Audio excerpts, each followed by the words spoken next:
بسم اللہ الرحمن الرحیم۔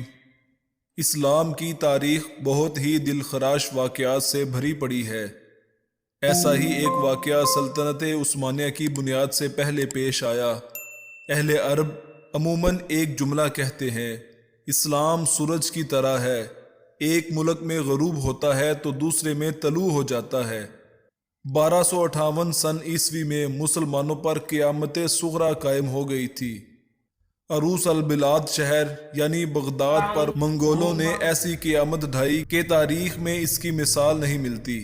مبصرین و ناقدین نے سمجھا کہ اب اسلام مٹ گیا، کیونکہ اسلام کے علوم و فنون کے مرکز کو تہس نہس کر کے رکھ دیا گیا، علماء و فقہا کے شہر کو اجاڑ کر رکھ دیا گیا، محدثین و متکلمین کی اماج گاہ کا ستیہ ناس مار دیا گیا، اولیاء و صالحہ کے شہر کو تباہ و برباد کر دیا گیا۔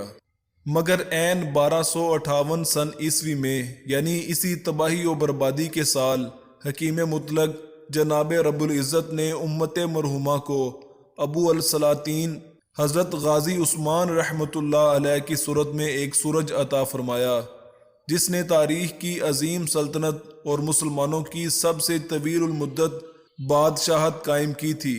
ایسی سلطنت جو 3 بر اعظموں پر حاکم تھی، ایسی سلطنت جو خالص اہل سنت ماتریدی صوفی عقائد کی نشر و اشاعت کرتی تھی۔ اس سلطنت کی بنیاد میں صوفیاء علماء کا اہم ترین کردار تھا۔ اس سلطنت کے سلاطین میں سلطان اورحان، سلطان محمد فاتح، سلطان سلیمان علی شان، سلطان سلیم یاوز، مراد خان اور سلطان عبد الحمید خان جیسے عظیم نیک سلاطین شامل تھے۔ 1258 سن عیسوی میں اللہ رب العزت نے عربوں کو ان کی آسائشوں اور خدمت اسلام سے دوری کی وجہ سے رسوا کر کے ترکوں کو امت مرحومہ کی خدمت کا موقع دیا، اور پھر ترکوں نے تقریباً 700 سال امت کی رہنمائی بھی کی اور خدمت بھی کی۔ اگر کوئی قوم اپنی معاشی ترقی و مضبوط عسکری و معاملات کی وجہ سے غرور و غفلت میں ہے، تو گزری تاریخ اس کو سبق سکھا رہی ہے کہ اللہ رب العزت تم سے سب چھین کر کسی اور کو اقوام عالم کا سردار بنا دے گا۔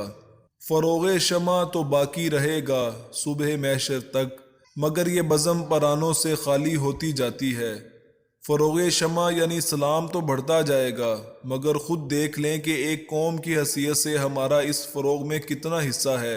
1258 عیسوی ہمیں خبردار کر رہا ہے کہ تم تباہ کر بھی دی جاؤ تو قادر مطلق کہیں اور سے اپنے دین کے محافظ پیدا کر دے گا۔ کاش ہم طلوع ہونے والوں میں سے ہوں۔ جہاں میں اہل ایمان صورت خورشید جیتے ہیں، ادھر ڈوبے ادھر نکلے، ادھر ڈوبے ادھر نکلے۔